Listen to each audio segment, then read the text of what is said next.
यहाँ पर देखिएगा एक पराग नली आ रही है, क्या है बेटा, ये पराग नली आ रही है और इसके साथ दो नर युग्मक आ रहे हैं। पहला ये पराग नली कहाँ से आएगी, जो सिनर्जेड सेल हैगी, सिनर्जेड सेल पर ये पराग नली आएगी। सिनर्जेड सेल से ये दो नर युग्मक आएंगे और इसके बाद एक नर युग्मक अंडकोशिका से मिल जाएगा। देखिए यहाँ पर कहाँ मिलेगा, अंडकोशिका से मिलेगा और उसके बाद एक एग सेल है और एग सेल में ये फर्टिलाइजेशन कर लेगा। दूसरा नर युग्मक हमारा ये वाला है और ये नर युग्मक कहाँ जा रहा है, यहाँ देखिए ये ध्रुवीय केंद्रक की तरफ जा रहा है। कहाँ जा रहा है, ध्रुवीय केंद्रक की तरफ जा रहा है और एक केंद्रक हमारे अंडकोशिका से मिल रहा है और ये ध्रुवीय केंद्रक से जा रहा है। यहाँ पर क्या हो गया, डबल फर्टिलाइजेशन होगा। इसे बोलते हैं सेनगैमी। क्या बोलते हैं, सेनगैमी बनते हैं। और यहाँ पर एक जायगोट बन के तैयार हो गया। यहाँ पर देखिएगा जायगोट और ये ध्रुवीय केंद्रक से जाकर के ये मिलेगा। जहाँ तक सारी प्रोसेस क्लियर हो गई हैं, क्या गई, और इसे बोलते हैं प्राइमरी एंडोस्पर्म न्यूक्लियाई, यानी शॉर्ट में बोलते हैं इसे पैन। क्या बोलते हैं, पैन बोलते हैं, यानी प्राथमिक endosperm nuclei. Right.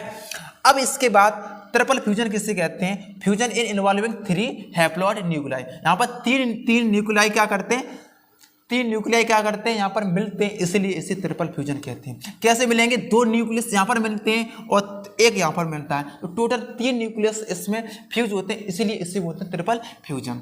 M I clear this point. Next, अब इसके बाद आप देखिएगा ट्रिपल फ्यूजन आपको समझ में आ गया, सेनगैमी आपको समझ में आ गई। अंडकोशिका से नर युग्मक मिलता है उसे सेनगैमी कहते हैं। अब ये क्या होगा, अब आप देखिए अंडकोशिका कैसे डिप्लॉयड यानी द्विगुणित हो गई और यहाँ पर आकर क्या होगा, एक ये किसका निर्माण कर रहा है, एक तरीके से एंडोस्पर्म का निर्माण कर रहा है। क्या, एंडोस्पर्म का निर्माण कर रहा है। तो एंडोस्पर्म की डेफिनेशन क्या होती है, इसे बेटा समझिएगा आप। एंडोस्पर्म की डेफिनेशन क्या होती है, पहले समझिए। इट इज द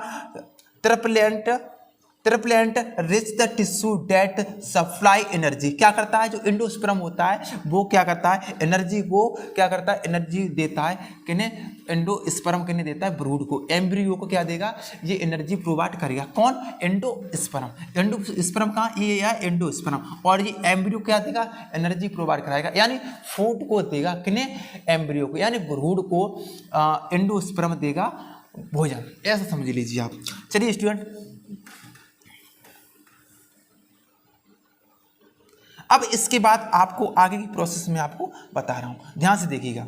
ये हमारा एंडोस्पर्म बनके तैयार हो गया। अब देखिए इस तरीके की संरचना बनके आ जाती है। इस तरीके से हमारा क्या बन जाता है, इस तरीके से हमारा एम्ब्रियो का डेवलपमेंट आगे होता है। तो आगे की वीडियो में और एनिमेशन दिखाऊंगा और आपको बहुत अच्छी तरीके से समझाऊंगा। तब के लिए क्लास को करते हैं स्टार्ट। तो हेलो स्टूडेंट, स्वागत है आप सभी का हमारी इस बायोलॉजी क्लास में। तो आज हम जो डिस्कस करने वाले हैं वो करने वाले हैं 2 निषेचन के बारे में। अभी आपने एनिमेशन देखा, अब मैं दूसरा एनिमेशन और दिखाऊंगा, वो जब मैं क्लास में आगे पढ़ाऊंगा तब और दिखाऊंगा और एक एक चित्र से समझाऊंगा। इतना एनिमेशन आपने देख लिया, नहीं आया तो दोबारा से फिर देख लीजिए, स्किप करेंगे वीडियो को पीछे करके, और मैं अब आगे और बताऊंगा, दूसरा एनिमेशन आपको दिखाऊंगा, वहां से सारे आपके कॉन्सेप्ट क्लियर हो जाएंगे। राइट।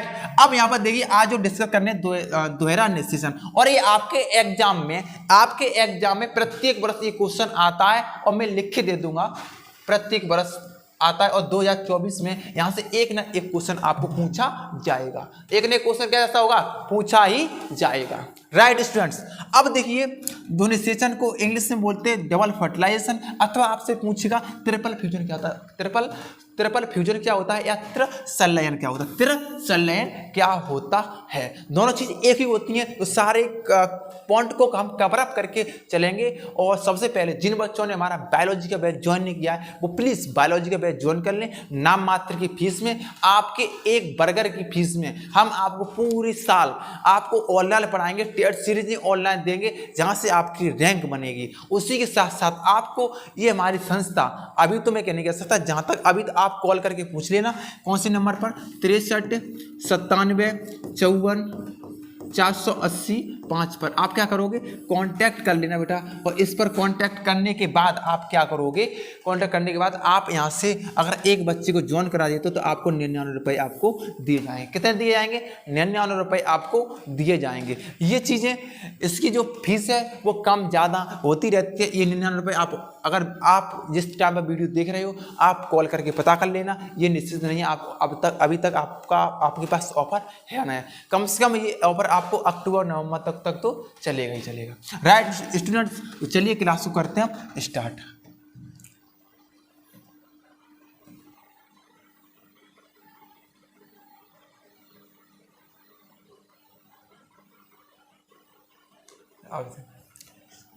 बेटा जो डिस्कस करेंगे दोहरा निषेचन बोलते हैं और क्या बोलते हैं, डबल फर्टिलाइजेशन या द्वि निषेचन।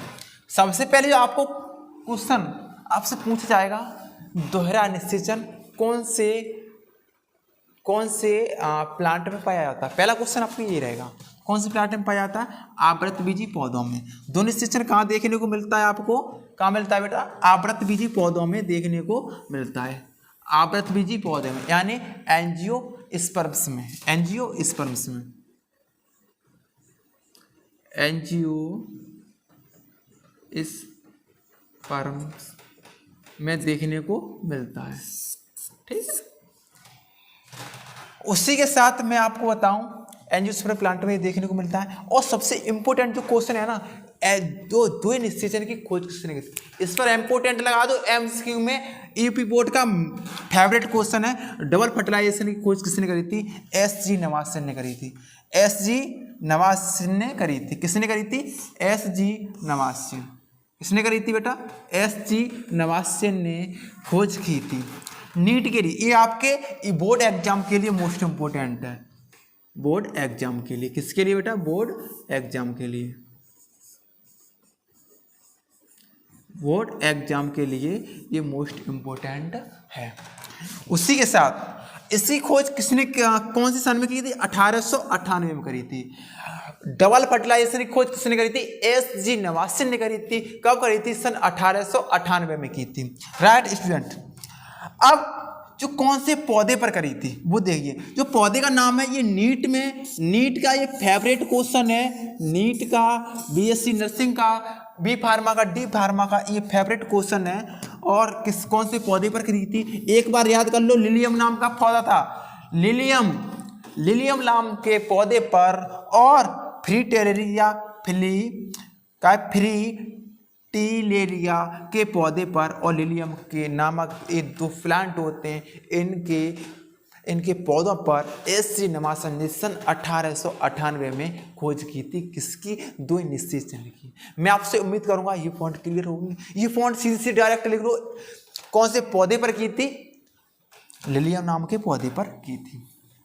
क्लियर स्टूडेंट्स, यहाँ से दो क्वेश्चन बनते हैं। अब इसके बाद द्वि निषेचन को पढ़ाने से पहले मैं आपको सीधे इसके बारे में समझा देता हूँ, उसके बाद में आपको लिखाऊंगा यहाँ पर पूरी मैकेनिज्म मैं आपको बता देता हूँ। ठीक है, मैकेनिज्म पहले आपने एनिमेशन देख लिया होगा, इसके बाद एनिमेशन और दिखाऊंगा, पहले आपको चित्र की सहायता से समझा देते हैं बेटा। ठीक है, जहाँ देखो बेटा, यहाँ से ध्यान से देखो, ये आप देख रहे हो, ये क्या चीज़ है, वर्तिकाग्र है,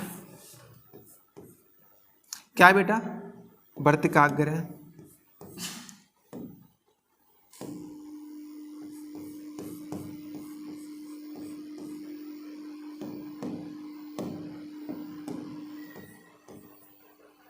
वर्तिकाग्र है, क्या है बेटा, वर्तिकाग्र है। और ये क्या है, परागकोश है, परागकोश।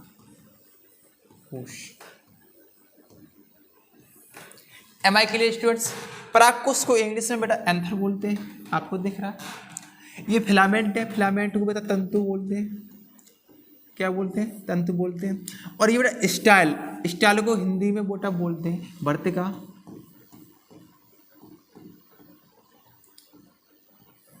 क्या बोलते हैं, वर्तिका बोलते हैं। और ये पोलन ट्यूब है, ये देख रहे हो पोलन ट्यूब मैंने आपको बता दिया पोलन ट्यूब किस प्रकार से बनती है, उसके लिए हम और बता दें, ये परागकण आते हैं, परागकण से जर्मिनेट होती है पोलन ट्यूब की खोज किसने करी थी, अमिकी ने करी थी। पोलन ट्यूब की खोज किसने करी थी, अमिकी ने करी थी। पोलन ट्यूब की अगर आपसे कोई पूछे पराग नलिका की खोज किसने करी थी, पराग नलिका की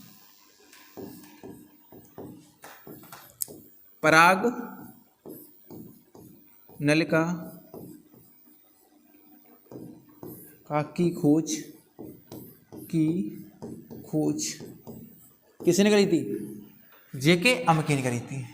ठीक है, किसने करी थी, अमिकी ने की थी। एम आई के लिए स्टूडेंट्स क्वेश्चन पहला, पराग नलिका की खोज किसने करी थी, जेके अमिकी ने करी थी। ठीक है, अम्लहीन करी थी, इतना इतना याद रख लो। ये परागकोश है, परागकोश से क्या है, परागकण आ रहा है ये, और परागकण और वर्तिकाग्र पर पहुंचते हैं, इस प्रक्रिया को पॉलिनेशन बोलते हैं। क्या बोलते हैं बेटा, पॉलिनेशन, पॉलिनेशन बोलते हैं। जब परागकण परागकोश से वर्तिकाग्र पर पहुंचते हैं तो उसे क्या बोलते हैं, पॉलिनेशन कहते हैं। क्या बोलते हैं, पॉलिनेशन बोलते हैं, यानी परागण कहते हैं, परागण कहते हैं। ठीक है, अब ये क्या है, ओव्यूल है। क्या है, ओव्यूल है। ओव्यूल को बेटा अंडाशय कहते हैं, इसे क्या बोलते हैं, अंडाशय कहते हैं। ठीक है, और ये एम्ब्रियो सैक है, उसे बाद में समझेंगे। अब हम यहाँ पर ये समझेंगे, इतनी चीजें आपने अच्छी तरीके से समझ में आ गई जितना हमने बताया, आया या नहीं आया। जल्दी से इतनी चीज को आप नोट डाउन करोगे, और जल्दी से नोट डाउन कर लो पहले।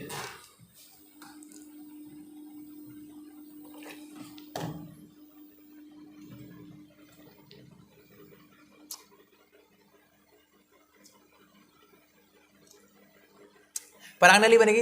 अब मैं आपको इसके ओव्यूल के अंदर डबल फर्टिलाइजेशन पढ़ा रहा है, अब इसके अंदर की प्रोसेस में आपको बताऊंगा। अब मैं ओव्यूल की स्ट्रक्चर बना रहा हूं, बहुत ही अच्छी तरीके से बनाऊंगा।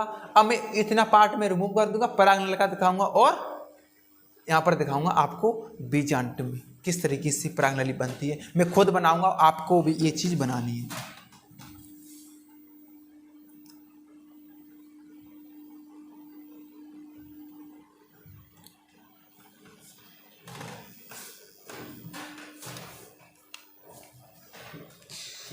तेरे बिन जीना नहीं।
ये हमारे बीजांड की संरचना बनकर तैयार हो गई। अब मैं इसके पार्ट में बताऊंगा ना, ये प्रतिमुखी कोशिकाएं होती हैं, ये ध्रुवीय केंद्रक है, ये अंडकोशिका है, ये सायकोशिका है। अब जहां से मान लो परागनली ऊपर से आ रही है, और इसने एंट्री करी किसमें, इसके अंदर, बीजांड द्वारा इसने क्या करी, एंट्री करी, और इसमें ये आ रहा है परागकण, परागकण, परागकण आ रहा है, यानी नर युग्मक बने इसमें। यहाँ पर आया नर युग्मक, यहाँ पर डिवीजन होकर दो नर युग्मक बन गए। आपसे क्वेश्चन पूछे जाएगा, लघु बीज वो परागकण में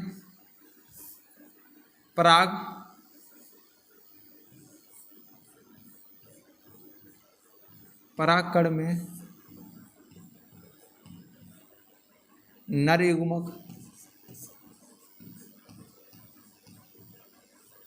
कितने होते हैं, कितने होते हैं, कितने होते हैं, दो। क्वेश्चन लिख लो, इंपॉर्टेंट है। कितने होते हैं, दो होते हैं। तो दो नर युग्मक आ गई है। एक नर युग्मक कहाँ आया, यहाँ से होता हुआ अंडकोशिका से मिल गया। यहाँ इसने क्या कर लिया, निषेचन कर लिया। क्या कर लिया, निषेचन। दूसरा वाला आया, ये वाला आया भैया, और ये ध्रुवीय केंद्रक से मिल गया। यहाँ पर इसने ट्रिपल फ्यूजन कर लिया।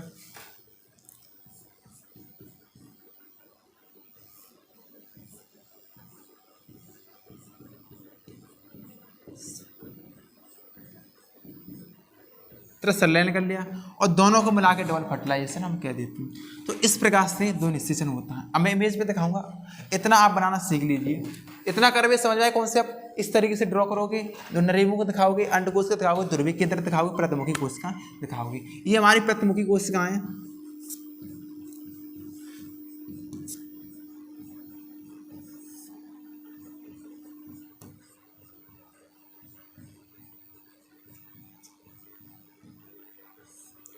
ये ध्रुवीय केंद्रक है,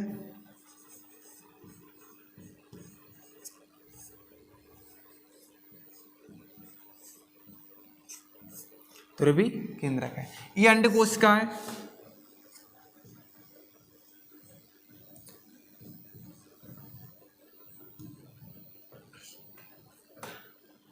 और ये सहायक कोशिका है,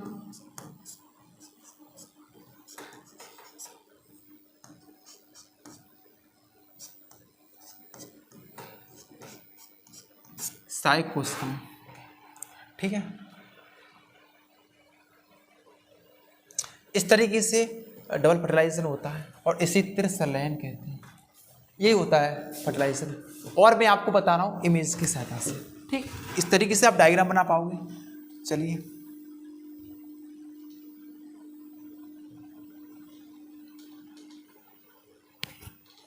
हो गया।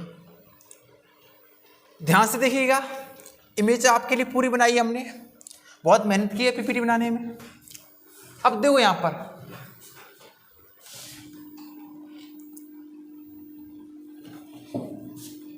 परागकोश क्या बेटा, पराग कोश,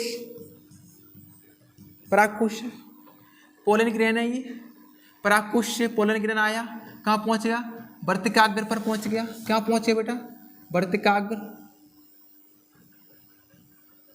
दिस प्रोसेस क्या कहलाएगी, या प्रोसेस क्या कहलाएगी, परागण कहलाएगी, परागण कहलाएगी। ये इसके क्या है, स्टाइल है, यानी वर्तिकाग्र है। अब परागकण से ये क्या निकली, ये निकल के जा रही है पराग नली, पराग नली, और बीजांड द्वार द्वारा इसने क्या कर दी, एंट्री कर दी। क्या कर दी, एंट्री, यानी प्रवेश कर दिया। तो इस प्रवेश को क्या बोलोगे, क्या बोलोगे, इसे बोलोगे क्या बोलोगे, बीजांड द्वारी प्रवेश, यानी प्रोगैमी। इंग्लिश में बोलोगे इसे क्या बोलोगे, प्रोगैमी, प्रोगैमी, प्रोगैमी। और इसे बोलोगे हिंदी में बोलोगे बीजांड द्वारी प्रवेश। यहाँ तक क्लियर सभी स्टूडेंट को। अब यहाँ पर ये पराग नली बनाई थी, वो किसने बनाई थी, पराग नली किसने बनाई थी, ये हमको बताओ। पराग नली बनाने में परागकण का हाथ होता है। परागकण ने आखिर क्या किया था, सबसे पहले यहाँ पर वर्तिकाग्र पर, और यानी स्टिग्मा पर, यहाँ पर क्या उपस्थित था, मैंने बताया था पिछली क्लास में। यहाँ पर उपस्थित था, नमी उपस्थित थी। क्या उपस्थित थी, नमी उपस्थित थी, और नमी के कारण परागकण कैसा हो गया, फूल गया। अब फूलने के बाद यहाँ पर एक कायिक केंद्रक उपस्थित होता है, तो कायिक केंद्रक से पराग नली का निर्माण होता है। पराग नली का जो निर्माण होता है, उस पराग नली की खोज किसने करी थी, उस पराग नली की खोज करी थी